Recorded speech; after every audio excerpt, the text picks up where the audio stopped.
Good morning, I'm Ellie Cressell and I'm delighted to be here in Manchester for the Rotary Young Citizen Awards 2017. This year is the 10th anniversary of the awards to celebrate the achievements of a very special group of young people.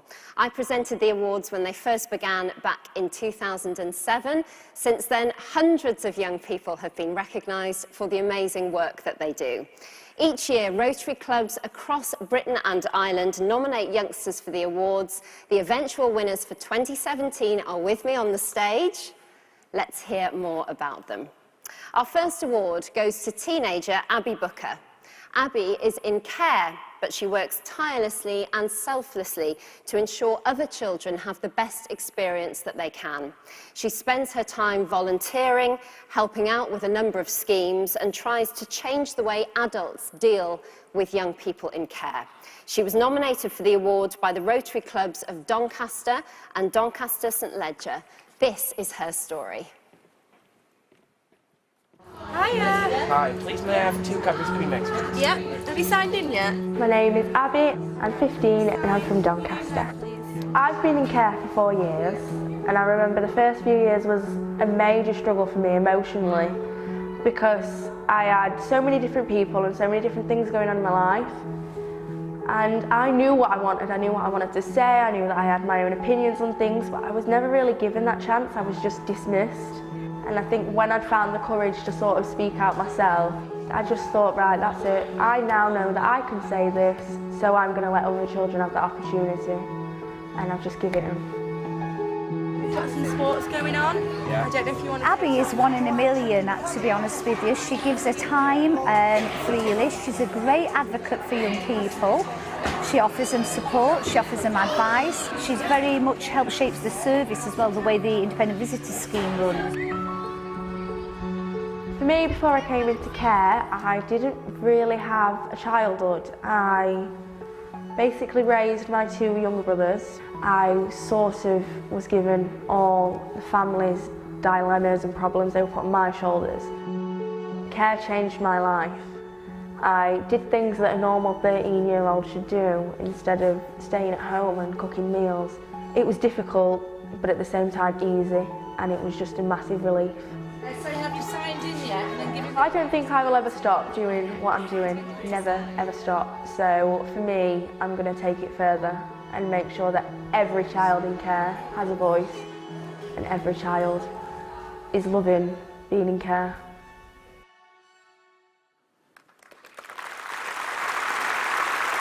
Well, Abbey is here with me now. Abbey, congratulations. How do you feel? Thank you. It's all a whirlwind, really. I never really expected to win this award, and I never really expected to sort of be here with these amazing people too.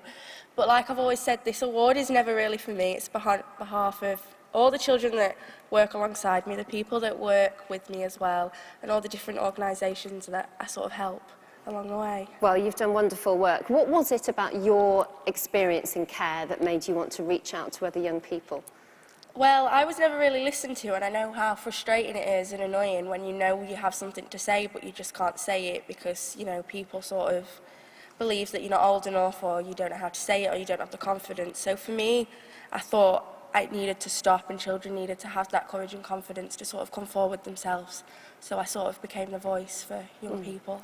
Now, obviously, it must be quite challenging being in care. I'd imagine it's not the easiest situation for children. And you said that you want to make it a happy experience for children. How do you think you can achieve that practically? I think by encouraging them to come alongside myself and the other children that I work with to, you know, to some of the presentations that we do, which shows some of the fun and the work that we do.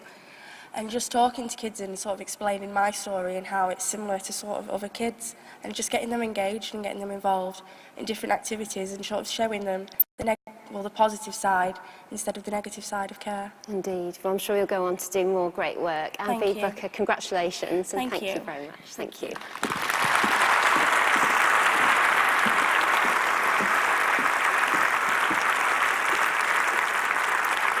Our next Young Citizen Award goes to 18-year-old Harry McCann from County Kildare.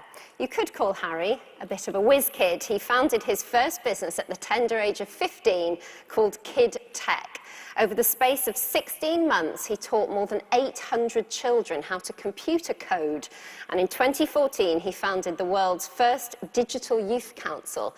He was nominated by the Rotary Club of Naas. Let's find out more. Hello. Hi, Harry.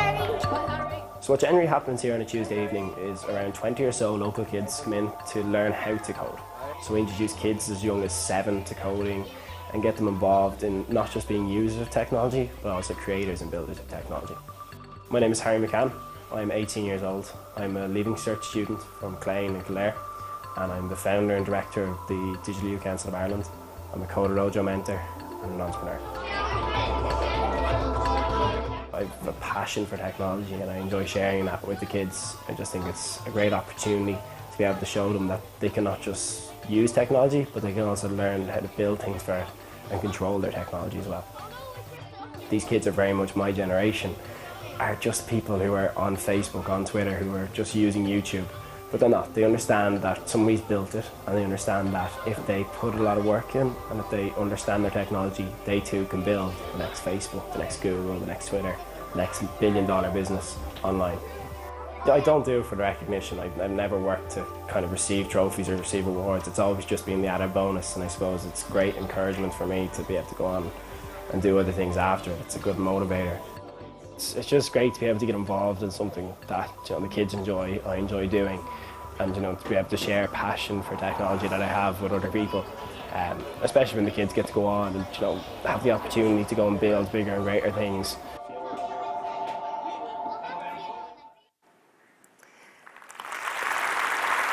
Congratulations, Harry McCann. How do you feel? Yeah, I'm honoured to receive the award. As I said in the VT, I don't do it for the awards, I don't do it for the recognition. It's nice to get the awards, and it's great to be on stage with so many amazing other young people. But yeah, it's great. It's good, as I said, to the kids as well. It's great that I can show other kids who are younger than me and who I'm working with that a lot of hard work and a lot of passion for something can lead to great things, and this is one of them. Why coding? Why coding? Yeah, that's a good question. Why coding? I suppose it's just because I think it's the future. Everyone has a phone in their pocket, everyone has a laptop or an iPad or whatever it might be. And I think it's really important that we don't just become users of this technology, but also builders and creators of technology. I think it offers so many opportunities for young people, and I think they can have a really great future if they can understand not just how to use them, but how to build things for them as well. Any future Bill Gates amongst your lot? I bet they pick it up quickly though, right? Quicker than I would. It's incredible. Like some kids come in and they can code websites and build apps, but they still can't tie their own shoelaces. So who needs to tie your own shoelaces? Yeah, like you're coming in and you're going, they might be the next Bill Gates, and if they're the next Bill Gates in a year or two, they're still going to need their mums and dads to come along with them. But yeah, it's the future. It's the future, and you're part of it. Harry McCann, congratulations. Thank you very much. Thank you.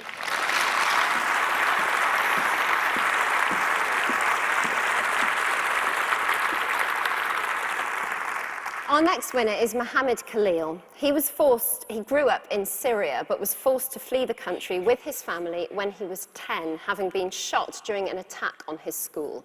He watched his friends die, and he had to play dead to survive. Having moved to England, Mohammed started going to Leeds City Academy.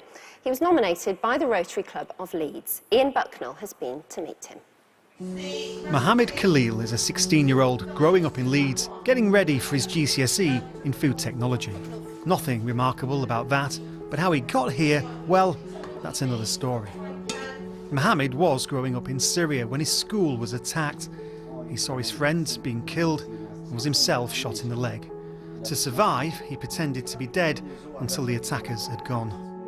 I cry when I sleep because I can't remember my friends, and my head is it's not going from my head. Like I close the room, I sit in I'm thinking, I'm crying when I'm sitting, because every time I think about the bad thing that happened to me. Mohammed's family fled Syria and eventually made a home in Leeds. His mum has had surgery for cancer and his dad injured his back at work. So Mohammed looks after them both and helps support the family with money that he makes from working in a restaurant. It's like coming out. His teachers are astonished at the progress Mohammed has made.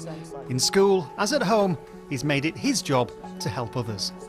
His story is what pushes him, and his story is what makes him want to change things. And seeing the war at such a young age, he speaks about helping people that have been through that aren't managing as well as him. And Mohammed plans to dedicate the rest of his life to helping other people. Sometimes I feel like I want to, when I do money, a lot of money, I want to help the charity. If I have money, I want to give the charity. Because if you help people, each other, we feel happy.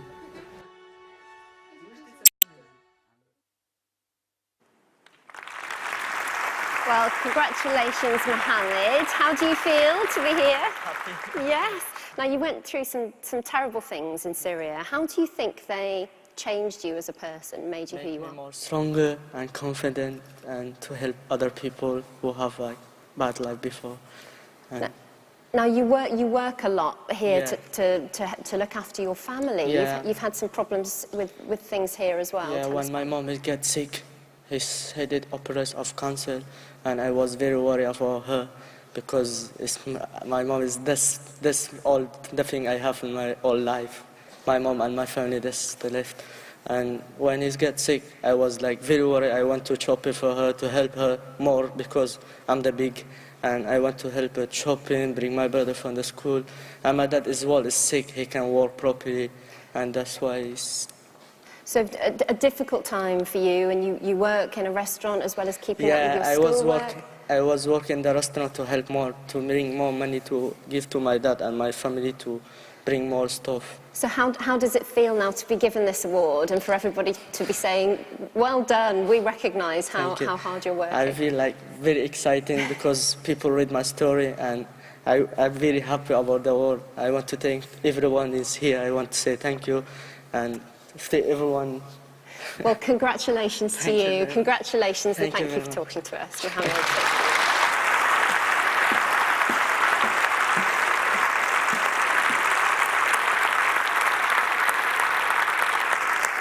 For the second year, we're presenting the Rotary Young Citizen Wheelchair Sport Award, sponsored by the British wheelchair sport charity Wheel Power. The award goes to 15-year-old Carrie Adenegan.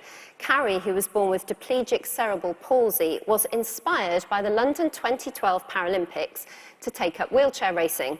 4 short years later, she brought home 3 medals from Rio. She now juggles the life of a full-time athlete with studying for her GCSEs. Nick Clitheroe has been to meet her. Pushing hard in every training session to be the best. But fast times on the track aren't the only target for 16-year-old Carrie Adenegan this year. Maths and French revision are just as important with her GCSEs around the corner. It makes for a busy schedule. I go to school for about 8 o'clock and then I've got lessons till 4, so it's quite a long day. And then I get about an hour at home, then I'm straight onto the track, and then I'm usually on the track for 2 hours, and then after my track session I've got homework to do as well. So it's quite busy, but I know that it will all be worth it in July. Carrie was born with cerebral palsy diplegia, which affects her legs and mobility. She only took up wheelchair racing after watching London 2012. 4 years later, she was coming home from Rio with a silver and 2 bronze medals, to the delight of her fellow pupils at Bablake School in Coventry. I was so proud, and I almost cried. Well, I did cry. My whole family, we gathered in front of the TV about half an hour before the race, and we were just waiting to see her. And then when we saw it, it was just absolutely fantastic for her. Their support will be important this year, and they're not the only ones. Carrie's sport doesn't come cheap. This new chair has cost her more than £4,000. The World Para-Athletics Championships in London are this year's big target.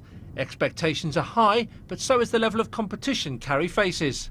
I really want to medal at London 2017. I've been working quite hard and I've been training hard, and I just hope that I can get a podium finish, despite GCSEs and despite what a busy year it is. I just want to be there in front of the home crowd.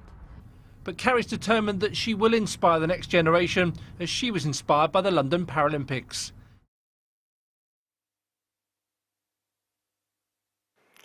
Well, that was Carrie Adenigan, winner of the Rotary Young Citizen Wheelchair Sport Award. She can't be with us today. She's having a very well-earned day off at a family birthday party, so we wish her well and send on our congratulations. Our next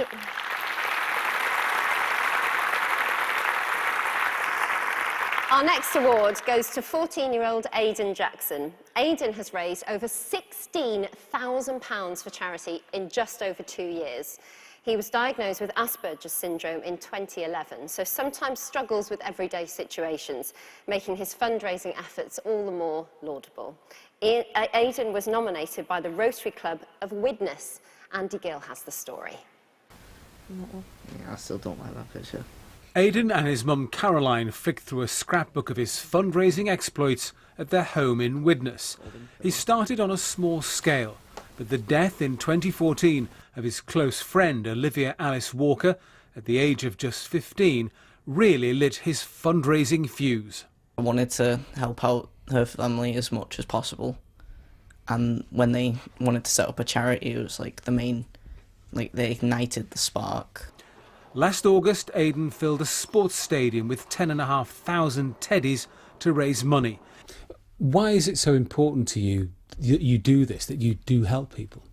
Even if it's just one person, that one person, it's going to make a big change to their life and it's going to help them out a lot. And all this despite the problems caused by his Asperger's. Day-to-day things were a struggle, and they still are, but when it comes to fundraising, it's just a different person. As well as Asperger's, Aidan has a condition which causes him to walk on his toes. He may need surgery, which would keep him in plaster for 6 weeks and in splints for a year.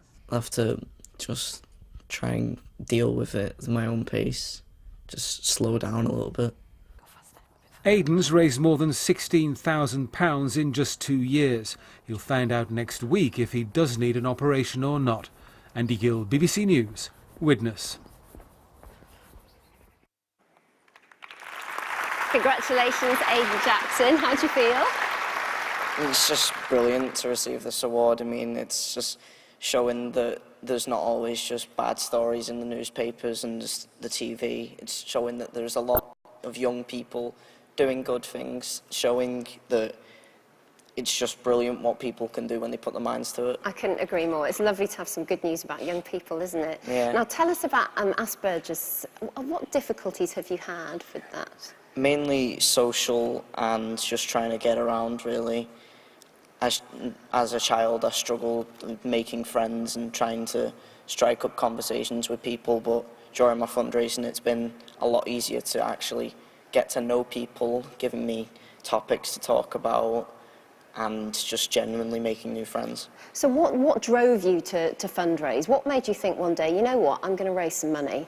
Mainly to keep my friend Olivia's memory alive, and also to help out other people, making sure that what happened to her doesn't happen to anyone else. Indeed. Well, fantastic work, Aidan. Congratulations. Thank you. Thank you for talking to us.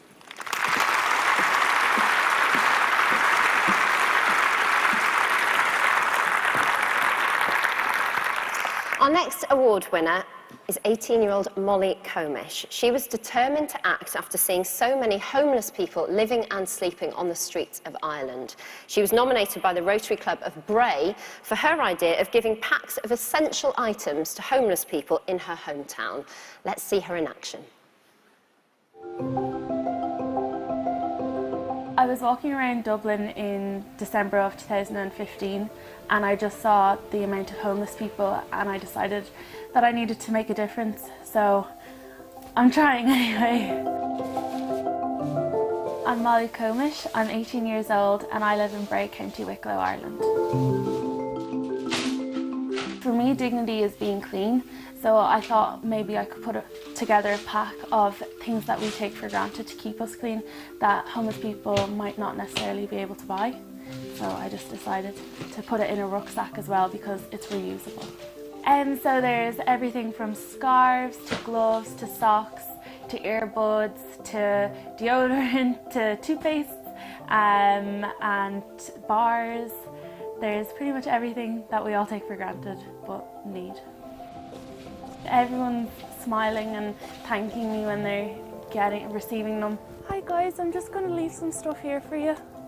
So that's just an amazing feeling in itself, and people are just really happy to receive them, which makes it 10 times better.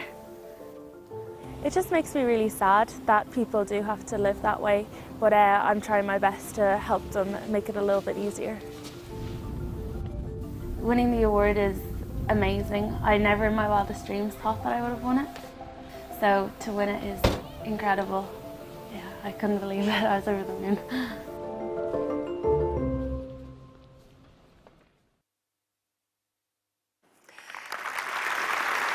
Congratulations, Molly. How do you feel? I'm over the moon. I can't believe I've won it. Yeah, it's amazing. Now, it's such a simple idea, but such a lovely thought. What gave you the idea to come up with these dignity packs?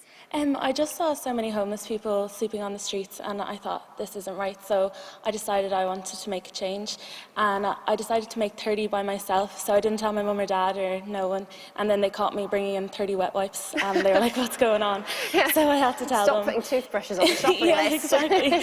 So then I just had to tell them, and then it's kind of just expanded, and we made 120 this year. Wow. And Yeah. what's the reaction from people when you pass them over? Everyone's just so happy. They want to hug you, they want to say thank you, and it's such a good feeling when you give them out. Yeah. And what next for you? Are you looking to expand So it? we've got our stage 1 of charity status now, so we're going on to stage 2. But we also want to expand nationwide and maybe to the UK as well, which would be great. Yeah, so love to have yeah, you. we would love to get in contact with charities and maybe other Rotary groups, as Bray Rotary is really supportive of this idea.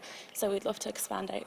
Now, you had some attention from people like the Irish Health Minister. Yeah. Are you surprised by how much attention it's got? Yeah, it's kind of crazy. Like, I just thought it was going to be a little thing that no one would really know about. So to be up here now in front of everybody is just incredible. Well, it started off as a small seed, and now it's a big tree. Exactly. Congratulations Thank to you you, so and good much. luck with your future endeavours. Thank you. Thank you, Molly. Thank you so much.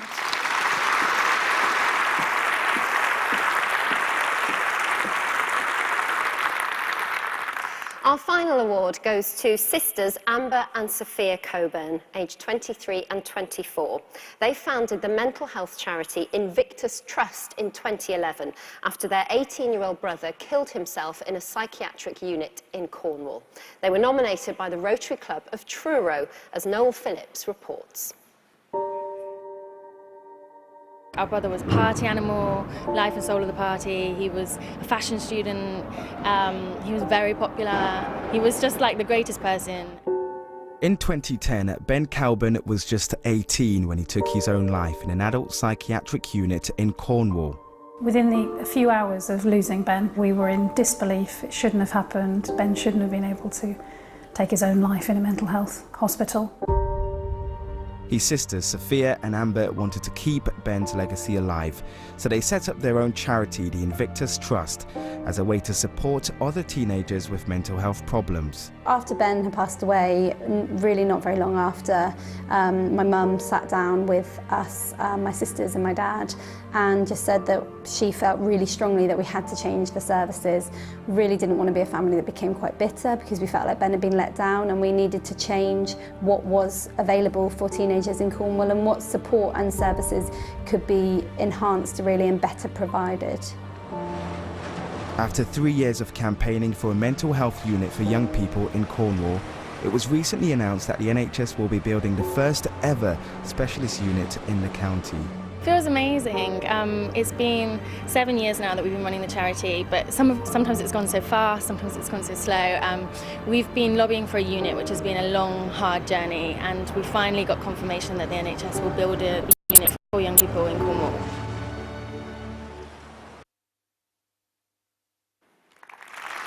Congratulations, Sophia and Amber. How do you feel to be getting this award? Yeah, we're so thrilled. We're overwhelmed at receiving an award.